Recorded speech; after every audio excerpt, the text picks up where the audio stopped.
నమస్తే, welcome to Shilpa news. ముందుగా ముఖ్యాంశాలు.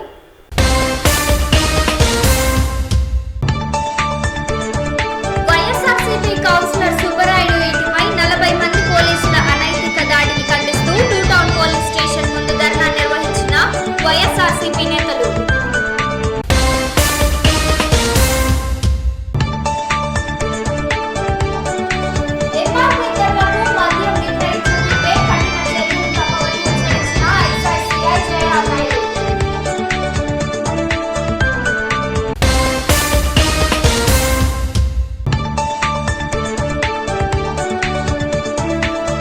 వర్గీకరణకు చట్టబద్ధత కల్పించాలని కోరుతూ తీర్మానం చేసిన ఎంఆర్పీఎస్.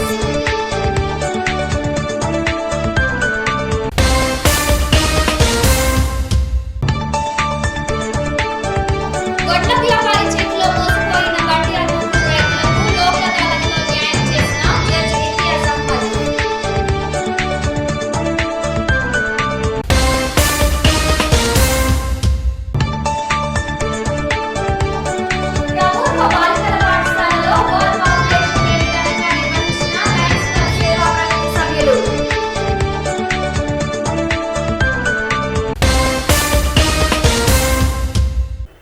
పట్టణంలో అధికార పార్టీ ఆగడాలకు అంతే లేకుండా పోయింది. వైఎస్ఆర్ కాంగ్రెస్ పార్టీ కార్యకర్తలను టార్గెట్ చేస్తూ వారిపై అప్రజాస్వామ్యకంగా దాడులు పాల్పడుతుంది. డబ్బు ఆశ చూపించటం, బెదిరించటం, మాట వినకుంటే పోలీసులను అస్త్రాల్లా వాడి వారిళ్లపై దాడులు చేయిస్తుంది. పట్టణంలోని 18వ వార్డుకి చెందిన వైఎస్ఆర్ కాంగ్రెస్ పార్టీ కౌన్సిలర్ సుబ్బరాయుడు ఇంటిపై అర్ధరాత్రి 40 మంది పోలీసులు దాడులు నిర్వహించారు. అర్ధరాత్రి వేళ సోదాలు ఎందుకు చేస్తున్నారని కౌన్సిలర్ ప్రశ్నిస్తే, మీ ఇంట్లో బాంబులు, మారణాయుధాలు ఉన్నాయని అనుమానంతో సోదాలు చేస్తున్నట్లు పోలీసులు తెలిపారు. కౌన్సిలర్ భార్య పొదుపు లీడర్ కావడంతో లోన్గా వచ్చిన 80,000 రూపాయల నగదును పోలీసులు స్వాధీనం చేసుకున్నారు. కౌన్సిలర్ ఇంటి పక్కన నివసిస్తున్న కుటుంబాలపై పోలీసులు దాడులు నిర్వహించారు. కుటుంబ అవసరాల కోసం స్థలాన్ని అమ్మి దాచుకున్న 6 లక్షల రూపాయలను పోలీసులు స్వాధీనం చేసుకున్నారు. అసలు పోలీసులు అర్ధరాత్రి సమయంలో దాడి చేయాల్సిన అవసరం ఏంటి? ఒకవేళ దాడి చేసినా ప్రజలు దాచుకున్న నగదును పోలీస్ స్టేషన్ కి తీసుకెళ్లాల్సిన అవసరం ఏంటని ప్రజలు ప్రశ్నిస్తున్నారు.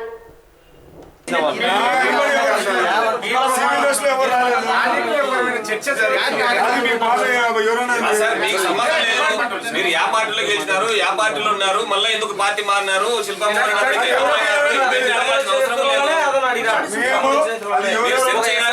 అధికారం ఉంది, మీరు సెర్చ్ చేయాలి కానీ ఇవన్నీ అడగకూడదు.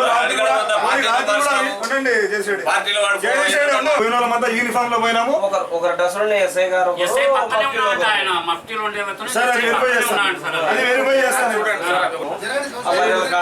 మా కమ్యూనిటీ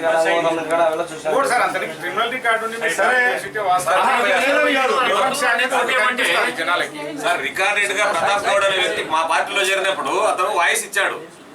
ఏది ఈ రకంగా మా కుమారుని తీసుకొని అక్కడ కూర్చోబెట్టుకొని ఈ రకంగా నాతో బలవంతంగా మా పార్టీలోకి వచ్చినట్టు లేదంటే లేదన్నట్టు అది మీకు అందరికీ తెలుసు. అటువంటి దాని మీద మీరు దాడి చేయాలి కానీ ఏదో ఇన్ఫర్మేషన్ ఆయన దగ్గర వెపన్స్ ఉన్నాయి, బాంబులు ఉన్నాయని చెప్పి ఈ రకంగా చేస్తే ఇది వేగనే కదా సార్.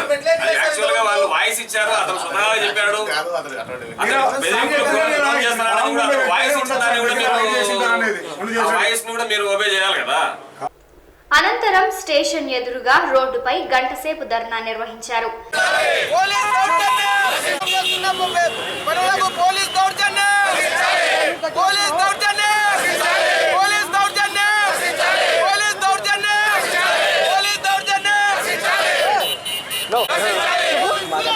ఈ సందర్భంగా గోపీనాథ్ రెడ్డి మాట్లాడుతూ, వైఎస్ఆర్సీపీలో ఉన్నటువంటి కార్యకర్తల్ని ఎన్నికలకు దూరంగా ఉంచాలా భయపెట్టేటువంటి ఒక కార్యక్రమంలో భాగంగా నిన్న రాత్రి ఒక కౌన్సిలర్, వైఎస్ఆర్సీపీకి సంబంధించినటువంటి ఒక కౌన్సిలర్ సుబ్బరాయుడు అనేటువంటి కౌన్సిలర్ ఇంటి మీద అతని ఎటువంటి క్రిమినల్ రికార్డు లేదు, గత చరిత్ర కూడా చాలా మంచి చరిత్ర. ఒక పాల వ్యాపారం చేసుకునేటువంటి వ్యక్తి, నంద్యాల పట్టణంలో ఆ ప్రాంతంలో ఎవరిని అడిగినా చెప్తారు శాంతికి మారిపోయారు అనేటువంటి వ్యక్తి. ఆ వ్యక్తి ఇంటి మీద దాదాపుగా 50-60 మంది నంద్యాల చరిత్రలో గతంలో నక్సలైట్లు ఉన్నారన్నప్పుడు కానీ, లేదు టెర్రరిస్టులు ఉన్నారప్పుడు కానీ ఇంత భారీ స్థాయిలో పోలీసులు విచ్చుపడి ఒక ఇంటి మీద ఒక వ్యక్తిని కేంద్రం చేసి ఆ వ్యక్తి మీద దాడి చేసి ఆ వ్యక్తిని భయపెట్టి అందులో కూడా కొంతమంది పోలీసులు మీరు ఎందుకు మొన్న తెలుగుదేశానికి చెందినటువంటి మోహన్ గౌడ్ అనేటువంటి వ్యక్తిని వైఎస్ఆర్సీపీ పార్టీలో 200 ప్రతాప్ గౌడ్ అనేటువంటి వ్యక్తిని ఎందుకు వైసీపీలో చేర్పించావు? నువ్వు 200 మంది కార్యకర్తలతో నువ్వెందుకు వైసీపీకి మద్దతు ఇస్తున్నావు? నువ్వు మానుకోవాలనేటువంటి బెదిరింపుతో సాక్షాత్తు పోలీసులు చట్టం తన పని తాను చేసుకుపోతుంది అనేది మనం నానుడి. కానీ చట్టాన్ని పరిరక్షించాల్సినటువంటి వ్యక్తులు వారి ఇబ్బందులు ఏమన్నా మాకు తెలియదు. ఎందుకంటే ప్రభుత్వానికి అనుకూలంగా పనిచేసేటువంటి అవసరాలు వారికి ఉండొచ్చు, మేము తప్పు పట్టడంలే. చర్యల మూలంగా నంద్యాల ప్రజలను రెచ్చగొట్టి వారి ఆత్మగౌరవాన్ని దెబ్బతీసే విధంగా ప్రవర్తిస్తే మీ అసాంఘిక శక్తులకు, మీ యొక్క సంఘ వ్యతిరేక శక్తులకు నంద్యాల ప్రజలందరూ కూడా పార్టీలకు అతీతంగా ఒక్కటై ప్రజాస్వామ్యాన్ని, శాంతిని బ్రతికించుకునేటువంటి ప్రయత్నం చేస్తారు. ఈ యొక్క గాలిలో మీరు చేసినటువంటి ఈ నిరంకుశ విధానాల మూలంగా నంద్యాల ప్రజలందరూ కూడా ఇవాళ రగిలిపోతున్నారు. రాబోయేటువంటి ఉప ఎన్నికల్లో ఖచ్చితంగా మీకు తగిన గుణపాఠం చెప్తారు, మీరు మూల్యం చెల్లిస్తారు. దీని ద్వారా రాష్ట్రంలో రాబోయేటువంటి 2019 ఎన్నికల్లో కూడా మీకు పతనం తప్పదని చెప్పి ఇవాళ అధికార పార్టీని హెచ్చరిస్తున్నాం. మున్సిపల్ చైర్పర్సన్ దేశం సులోచన మాట్లాడుతూ అయినటువంటి సుబ్బరాయుడు గారి ఇంట్లో పోలీస్ డిపార్ట్మెంటు దీనికోసం అని చెప్పేసి అమౌంట్ ఉందని చెప్పేసి రావడం జరిగింది. మరి వెపన్స్ ఉన్నాయని చెప్పేసి రైడింగ్ చేయడం జరిగింది. మరి ఎలక్షన్ కోడ్ ఇంకా రాలేదు. ఒకవేళ వెపన్ ఉందని వాళ్ళు రైడ్ చేసినప్పటికీ అమౌంట్ తీసుకోవాల్సిన అవసరం ఎక్కడా లేదు. 5-6 lakhs అనేది ఇవాళ కామన్గా ఉండేది ఎవరింట్లోనైనా కూడా. సరే, కౌన్సిల్ మెంబర్ అయినటువంటి సుబ్బరాయుడు గారి ఇంట్లోనే కాకుండా పక్కన ఒక చాకలి వాళ్ళు బట్టలు ఉతుకునే వాళ్ళు వాళ్ళ ఇంట్లో ఏదో సైట్ అమ్ముకొని ఒక 5-6 lakhs అమౌంట్ పెట్టుకుంటే అది కూడా తీసుకున్నారు. వాళ్ళు మార్నింగ్ అంతా ఇంటికి వచ్చి ఒకటే ఏడుస్తూ ఉన్నారు, అమ్మ మేము ₹1 కూడా పెట్టి బట్టలు ఉతుక్కొని మేము 6 లక్షలు ఒక సైట్ అమ్ముకుంటే వచ్చింది, మేము తీసుకెళ్లారు, ఎప్పుడో ఇస్తే మా అవసరాలు ఎట్లా, దానికి ఇంట్రెస్ట్ మాకు 6 లక్షలు పోతుందని వాళ్ళు ఏడుస్తూ ఉన్నారు.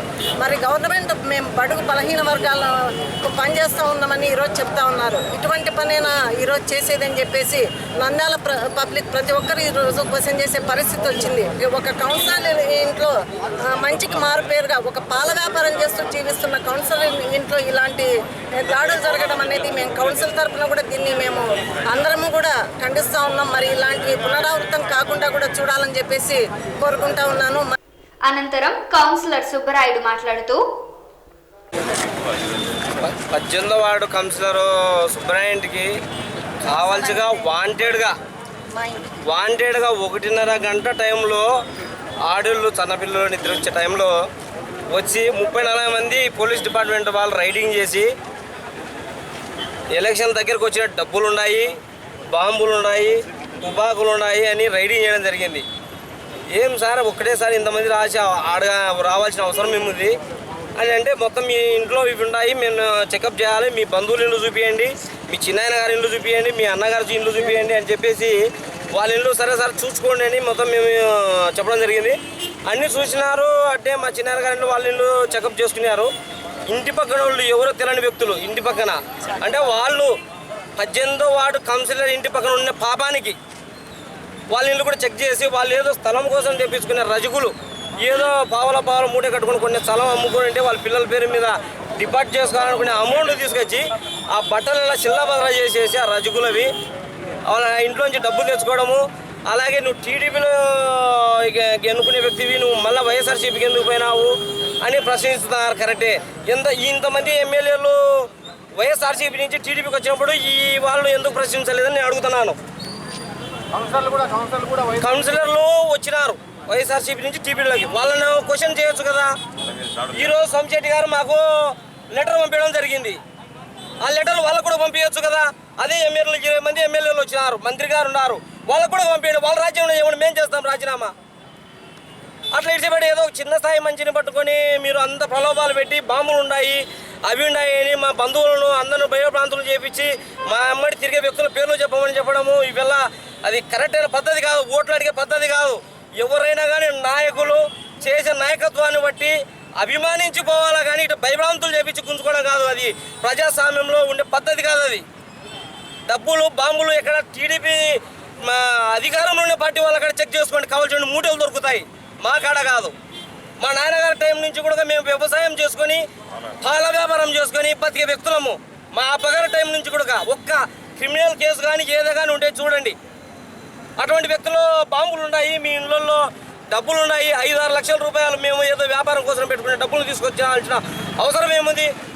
పొదుపు లక్ష్మి వారు గ్రూప్ లీడర్ మా భార్య, వాళ్ళ ఇంట్లో వాళ్ళకు పొదుపులో డబ్బులు డ్రా చేసేది 80,000 రూపాయలు ఉంది, 40,000 రూపాయలు డిపాజిట్ చేయాల్సిన అమౌంట్ ఉంది.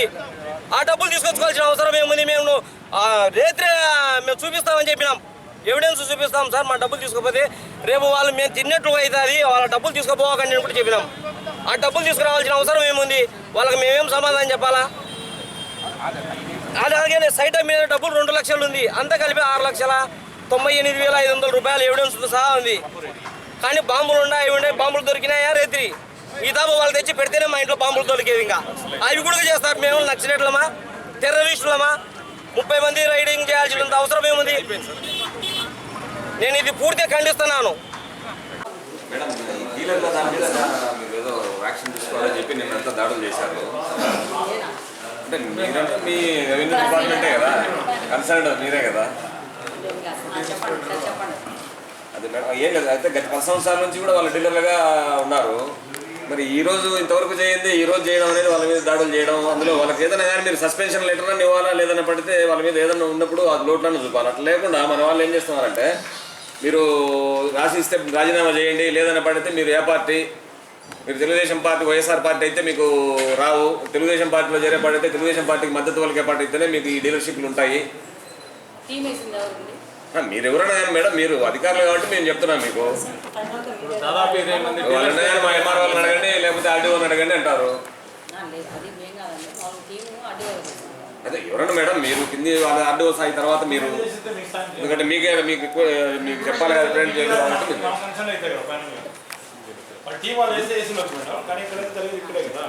అదే ఈ రకంగా చేస్తున్నారు మేడం. వాళ్ళకి మీరు దయచేసి ఏంటంటే ఈ రకమైన దాడులు మీరు ఆపాలి మొట్టమొదటి. ఎందుకంటే మీరు ఒకవేళ సస్పెండ్ చేస్తారా, లేకపోతే రేషన్ షాపుల మీద మీరు తనిఖీ చేసే అధికారాలు మీకు ఉన్నాయి, వాళ్ళని తొలగించే అధికారం మీకు ఉంది. కాబట్టి ఆ విధంగా మీరు ఏదైనా చర్య తీసుకోండి, కానీ ఈ రకంగా భయభ్రాంతులకు గురి చేయాల్సిన అవసరం లేదు.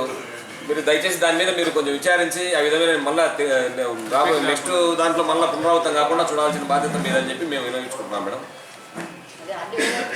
రేషన్ డీలర్లపై జరుగుతున్న దాడులు, రేషన్ డీలర్లపై జరుగుతున్న దాడులు, రేషన్ డీలర్లపై జరుగుతున్న దాడులు. సీఎం సీఎం సీఎం జగన్, జై జగన్, జై జగన్. శిల్పామోహన్ రెడ్డి గారి నాయకత్వం, శిల్పామోహన్ రెడ్డి గారి నాయకత్వం. జై జగన్, జై జగన్. రేషన్ డీలర్లపై జరుగుతున్న దాడులు వెంటనే, రేషన్ డీలర్లపై జరుగుతున్న దాడులు వెంటనే, రేషన్ డీలర్లపై జరుగుతున్న దాడులు వెంటనే. జై జగన్, జై జగన్. శిల్పామోహన్ రెడ్డి గారి నాయకత్వం, శిల్పామోహన్ రెడ్డి గారి నాయకత్వం. పోయినోళ్ళు కూడా సార్, నువ్వు తెలుగుదేశమా, కాంగ్రెస్, వైఎస్ఆర్సీపీ, వైఎస్ఆర్సీపీ ఇప్పుడు తెలుగుదేశం ఫోన్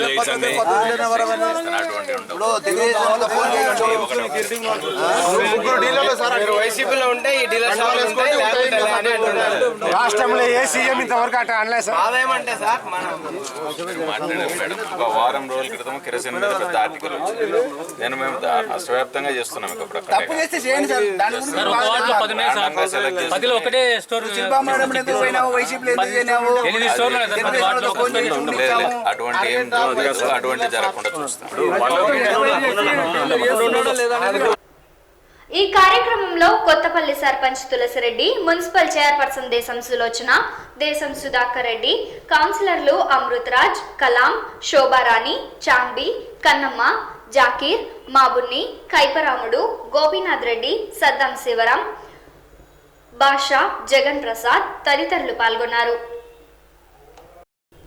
మద్యం షాపులలో ఎంఆర్పీ ధరలకు మించి ఎవరైనా మద్యాన్ని అమ్మితే వారిపై కఠిన చర్యలు తీసుకుంటామని ఎక్సైజ్ సిఐ జయరాం నాయుడు తెలిపారు. నంద్యాల డివిజన్ పరిధిలో ఉన్న 26 వైన్ షాపులకి 15 బార్లకి లైసెన్స్ జూలై 1 నుండి పునరుద్ధరించామని తెలిపారు. కొత్తగా 19 వైన్ షాపులకు 10 బార్లకి లైసెన్స్ మంజూరు చేశామని తెలిపారు. నంద్యాల సర్కిల్ పరిధిలో మొత్తం 26 వైన్ షాపులు, 15 బార్లు ఉన్నాయి. వాటికి ఈ జూలై 1 నుంచి లైసెన్సులు పునరుద్ధరించడం జరిగింది.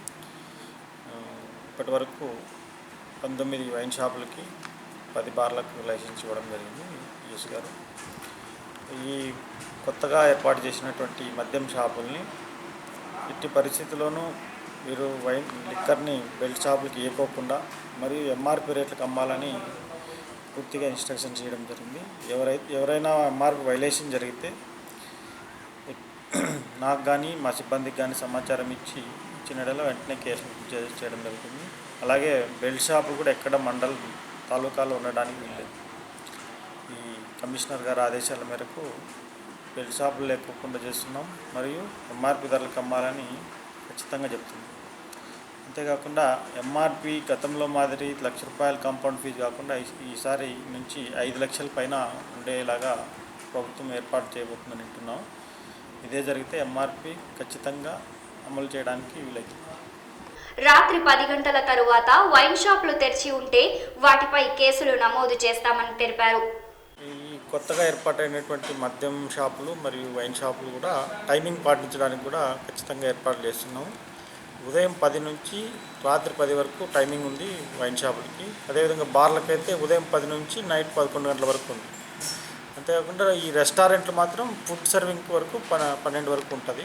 మిగతా అంతకుమించి దాటి ఏదన్నా తెరిచినట్లయితే వాటిపై కేసులు నమోదు చేయడానికి కాదు. అది ఒక కమర్షియల్ ఏరియా, పద్మావతి నగర్లో కమర్షియల్ ఏరియా కాబట్టి అది మెయిన్ రోడ్లో ఉంది కాబట్టి అక్కడ నిబంధనలకు లోబడి ఉండే ప్లేసుల్లో మాత్రమే ఇవ్వడం జరిగింది. ఎక్కువగా అప్లికేషన్లు వచ్చినప్పటి నుంచి కేవలం 2 ప్లేసులకు మాత్రమే ఇవ్వడం జరిగింది నిబంధనలకు ఉన్నటువంటి. అక్కడ దగ్గరలో ఉన్న స్కూళ్ళకు కాలేజీలకి దూరంగా అంటే మా నిబంధనలు ఉన్నటువంటి రూల్ 25కు నిబంధనలు లోబడి ఇవ్వడం జరిగింది. ఎటువంటి పరిస్థితుల్లో అవి స్కూల్ దగ్గరగా లేవు. రూల్స్ అయితే కరెక్ట్గా పాటించినాము, చేస్తాము. టైమింగ్ పాటించకపోతే యాక్షన్ తీసుకుంటాం. ఈ రూల్ సోమవారం స్థానిక దేవ్నగర్ నందు జరిగిన మాదిగ రిజర్వేషన్ పోరాట సమితి కార్యకర్తలు సమావేశంలో ఎస్సీ వర్గీయులకు చట్టబద్ధత కల్పించాలని కోరుతూ తీర్మానం చేయడం జరిగింది. ఈ సమావేశంలో ముఖ్య అతిథిగా రాష్ట్ర అధ్యక్షుడు దండు వీరయ్య మాదిగ, ఉపాధ్యక్షుడు మంటి ఆశీర్వాదం మాదిగ, ఈశ్వర్ మాదిగ తదితరులు పాల్గొన్నారు. ఈ సందర్భంగా వారు మాట్లాడుతూ వచ్చే పార్లమెంట్ సమావేశంలో ఎస్సీ వర్గీకరణకు చట్టబద్ధత కల్పించాలని కేంద్ర ప్రభుత్వంపై ఒత్తిడి తేవడానికి ముఖ్యమంత్రి అఖిలపక్షాన్ని ఢిల్లీకి పంపి మాదిగలకు ఇచ్చిన మాట నిలబెట్టుకోవాలన్నారు. ప్రభుత్వం ఖచ్చితంగా ఈసారి పార్లమెంటు ముందు తీసుకురావడం కోసం అఖిలపక్షాన్ని ఢిల్లీకి తీసుకుపోవాలి. ఈనాడు బీజేపీ ప్రభుత్వం 100 రోజుల్లో కూడా వర్గీకరణ చేస్తామని చెప్పిన మాట ఇచ్చింది. వాళ్ళ 100 రోజులు కాదు, మరి 3 సంవత్సరాలు దాటుతూ కావస్తున్నది. 3 సంవత్సరాలైనా కూడా వర్గీకరణ అంశం కూడా ఎక్కడ కూడా ప్రస్తావించడం లేదు. ఇంకా ఈరోజు మాతెలు కూడా కాంగ్రెస్ పార్టీ ఎట్లయితే మోసం చేసిందో వాళ్ళ బీజేపీ పార్టీ కూడా మరో ఎన్నికల దాకా దీన్ని కాలయాపన చేసుకుంటూ రాబోయే ఎన్నికల నాటికి మళ్ళీ మేము ఎజెండాలో పెట్టి మరోసారి మరి మీతో మేము ఓట్లు వేయించుకుంటామనేటువంటి ఒక ఆలోచనతోనే వాళ్ళ కొంతమందిని ఏజెంట్లుగా తయారు చేసుకొని వాళ్ళ ఆంధ్ర, కర్ణాటక, తమిళనాడు, మహారాష్ట్రలో ఒక ప్రచార కార్యక్రమానికి పంపించే ప్రయత్నం చేయబోతున్నది. దయచేసి అటువంటి పార్టీలో ఉచ్చులా పడవద్దని చెప్పనేసి త్వరలో నేనే కర్ణాటక, తమిళనాడు, మహారాష్ట్రలో కూడా ఇవాళ నిన్న మొన్నటి నుంచి కూడా తమిళనాడు నుంచి కర్ణాటక నుంచి చాలా ఫోన్లు వస్తున్నాయి. ఏదేమొచ్చినా మాదిగల డిమాండ్ వర్గీకరణ కోసం తప్పకుండా మనం ముందుకెళ్దాం. మనం ఉద్యమాన్ని ఏ ఫందాలు అయితే నడిపితే వర్గీకరణ జరుగుతుంది, ఏ ప్రణాళిక తీసుకుంటే మనం ముందుకు వెళ్ళగలం అని ముందు ఆలోచన కలిగిన వ్యక్తి దండు వీరయ్య మాదిగ. ఏ మార్గం గుండా వెళ్తే గవర్నమెంట్ కానీ ప్రజలకు కానీ మన వాయిస్ను తీసుకెళ్ళిన దాన్ని మనం ఏ విధంగా అయితే సాధించుకోగలం అని నంద్యాలలో మొట్టమొదటిగా కూడా మేము స్థాపించి ఈరోజు చాలా దినదిన అభివృద్ధి జరిగింది. కానీ వర్గ విభేదాలు, వాళ్ళ స్వార్థ రాజకీయ చిత్రం వల్ల మాకు అక్కడ నచ్చగా నిజంగా వర్గీకరణకు కట్టుబడినటువంటి దండు వీరయ్య అన్న గారి నాయకత్వంలో నడవాలని నేను మా ఏరియా వాళ్ళందరూ డిస్కస్ చేసుకొని ఈరోజు అన్న మార్గంలో నడవాలని సిద్ధపడి మీటింగ్ అరేంజ్ చేసుకున్నాము. అన్నగారు ఏర్పాటు చేసినటువంటి ఆగస్టు 15 చలో అమరావతి మహాసంగ్రామానికి కూడా మా వంతుగా మేము ఖచ్చితంగా సన్నిహితులమై ఇక్కడి నుంచి లోకల్గా కానీ జిల్లా మేరకు కానీ జిల్లాధ్యక్షులు కానీ రాష్ట్ర అధ్యక్షులు కానీ వారి పిలుపును తూచా తప్పకుండా శక్తి వంచన లేకుండా మంచిగా అసలు అంటే దండు వీరయ్య వర్గం అంటే ఇట్లా ఉండాలనే టైపుగా మేము కృషి చేసి మంచి మార్గంలో నడుస్తూ ఆయన ఆశయ సాధనకు ముందడుగు వేస్తూ ఖచ్చితంగా ఆయన ఆశయ సాధనకు ముందు ఉండి ఎటువంటి అవరోధాలు ఏదొచ్చినా కూడా వెన్ను చూపకుండా ముందుకు సాగుతామని మమ్మల్ని ఆయన నాయకత్వంలో మమ్మల్ని నడిపించేందుకు ఆయన అనుమతి ఇచ్చినందుకు ముఖ్యంగా దండు వీరయ్య గారికి మనస్ఫూర్తిగా కృతజ్ఞతలు తెలియజేస్తున్నాను. బండి ఆత్మకూరు రైతులను మోసం చేసిన వడ్ల వ్యాపారి వడ్డే శేషన్న నుండి 89,60,200 రూపాయలను జడ్జ్ ఇంతియాజ్ అహ్మద్ రైతులకు ఇప్పించారు. ఈ సందర్భంగా జడ్జ్ ఇంతియాజ్ అహ్మద్ మాట్లాడుతూ 42 మంది రైతులకు లోక్ అదాలత్ సమస్యను పరిష్కరించామని తెలిపారు. ఈ కార్యక్రమంలో senior civil judge Nageswara Rao, Manga Kumari, junior civil judge Baba Fakruddin పాల్గొన్నారు. ఈ రోజున ఈ కేసులో ఉండే ముద్దాయి, బాధితులు మరియు కంప్లైనెంట్ అందరూ ఎమ్మెల్యేసే ముందర హాజరయ్యి కేసులో ఎమ్మెల్యేసే ముందర సెటిల్ అయిన ప్రకారం వాళ్ళు కేసును రాజీగా పరిష్కరించుకొని ఈ కంప్లైనెంటు మరియు బాధితులైనటువంటి LWS 1242 కేసులో పొందుపరిచిన విధంగా అక్యూజ్డ్ మీద కేసుని కాంపౌండ్ చేసుకోవడం అయినది. ఈ కేసుని ఎమ్మెల్యేసేలో డిస్పోజ్ చేశారు, ఇద్దరి మధ్య రాజీని రికార్డ్ చేసి. ఈ విధంగా పరస్పరము పార్టీలు తమ మధ్య సయోధ్యని, తమ మధ్య శాంతిని ఒక కాంప్రమైజ్ ద్వారా, ఒక రాజీ పరిష్కార మార్గం ద్వారా లోక్ అదాలత్ నందు పరిష్కరించుకోవడం అన్నది హర్షించదగ్గ విషయము. ఇటువంటి రాజీ మార్గాలని, పరిష్కార మార్గాలని పోలీసు వారు కానివ్వండి, అడ్వకేట్స్ కానివ్వండి, కోర్ట్స్ కానివ్వండి, వీళ్ళందరూ స్వాగతిస్తూ ప్రజల మధ్య రాజీలను కుదుర్చి పరిష్కరించి అందరికీ శాంతిని చేకూరుస్తారని భావిస్తూ ఇంత మంచి కేసుని పరిష్కరించుకున్నందుకు ఈ కేసులో ఉండే రైతులకు అందరికీ అభినందిస్తూ అక్యూజ్డ్ని కూడా ఈ కేసుని రాజీ మార్గం ద్వారా పరిష్కరించుకున్నందుకు అతన్ని అభినందిస్తున్నాను. April 23rd, 2017 బండి ఆత్మకూరు పోలీస్ స్టేషన్కు బి కోడూరు, కొత్తపల్లి, అబ్బీపురం, కోడూరు విలేజ్ రైతులు అంతా కలిసి 42 మంది కంప్లైంట్ ఇచ్చినారు. ఈ వడ్డే శేషన్న కమిషన్ ఏజెంట్ 1,32,00,000 ధాన్యం కొనుగోలు చేసి డబ్బులు ఇవ్వకున్నట్లా ఎగ్గొట్టిపోయినాడని దాని మీద చీటింగ్ కేసు రిజిస్టర్ అయింది. ఆ కేసులో ఆ వడ్డే శేషన్నను 23 మే 2017 నాడు బీకోడు బండి ఆత్మకూరు పోలీసులు అరెస్ట్ చేయడం జరిగింది.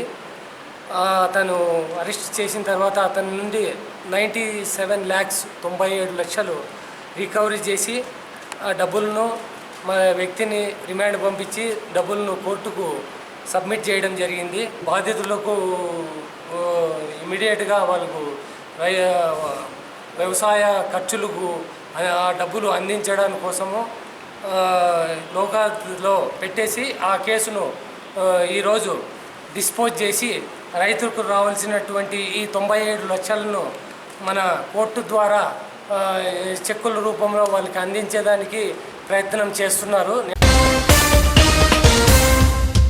సమీపంలో గల ప్రభుత్వ బాలికల పాఠశాలలో వరల్డ్ పాపులేషన్ డేని లయన్స్ క్లబ్ సేవా ప్రగతి సభ్యులు ఘనంగా నిర్వహించారు. ఈ సందర్భంగా లయన్స్ క్లబ్ సేవా ప్రగతి అధ్యక్షుడు పెసల శ్రీకాంత్ మాట్లాడుతూ 40 సంవత్సరాల్లో మన ప్రపంచ జనాభా రెట్టింపు అయ్యడానికి అవకాశం ఉంది. క్రీస్తు శకం 1000వ సంవత్సరంలో సుమారు 40 కోట్లు కూడా జనాభా లేనప్పుడు ప్రపంచం మొత్తం మీద. ఈనాడు ప్రతిరోజు రోజుకు 4 లక్షల మంది పుట్టుక జరుగుతూ ఉంది. 1,40,000 మంది చనిపోవడం జరుగుతూ ఉంది. దీని ద్వారా రోజుకు భూమి మీద భారం అనేది పెరిగిపోతూ ఉంది. అనంతరం లయన్స్ క్లబ్ ఆధ్వర్యంలో రావుస్ కళాశాలలో వరల్డ్ పాపులేషన్ డేని ఘనంగా నిర్వహించారు. ఈ సందర్భంగా డాక్టర్ గెలువి సహదేవుడు మాట్లాడుతూ కాబట్టి మీరంతా కూడా పరిమిత జనాభా కోసమే ఎదురు చూస్తున్న విద్యార్థులు. దాచుకునేందు కంటే కూడా అధికమైన వనరులు మీకు దొరికితే అవి పంచుకోవాలి. అలా పంచుకునే మనస్తత్వం మనలో ఎప్పుడైతే లేదో అప్పుడు ఏది ఎక్కువ కనిపించినా అది మనకు.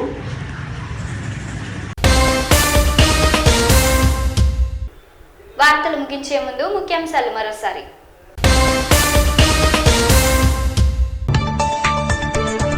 వైఎస్ఆర్సీపీ కౌన్సిలర్ సుబ్బరాయుడు ఇంటిపై 40 మంది పోలీసుల అనైతిక దాడిని ఖండిస్తూ 2 టౌన్ పోలీస్ స్టేషన్ ముందు ధర్నా నిర్వహించిన వైఎస్ఆర్సీపీ నేతలు.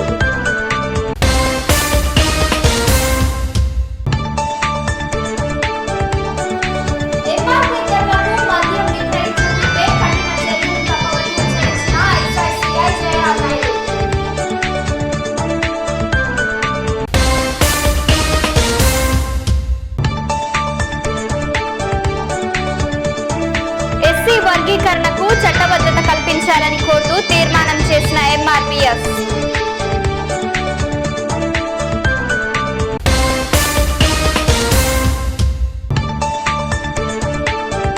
గొడ్ల వ్యాపారి చేతిలో మోసపోయిన బండియార్ రైతులకు లోక్ అదాలత్లో న్యాయం చేసిన జడ్జి ఇంతియాజ్ అహ్మద్.